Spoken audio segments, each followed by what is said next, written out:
Okay, let's make our smoked chicken marinade and sauce. I've started with 2 cups, about 2 cups of mayonnaise in this bowl. We're adding about a half a cup of horseradish. Then we're adding 1/4 cup of apple cider vinegar, tablespoon of sugar, 2 teaspoons of kosher salt, 1 teaspoon of ground white pepper.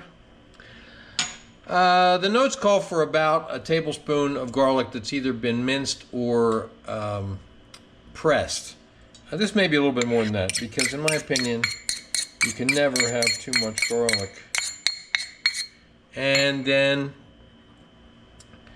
about a tablespoon of freshly squeezed lemon juice. And we just want to mix that up thoroughly.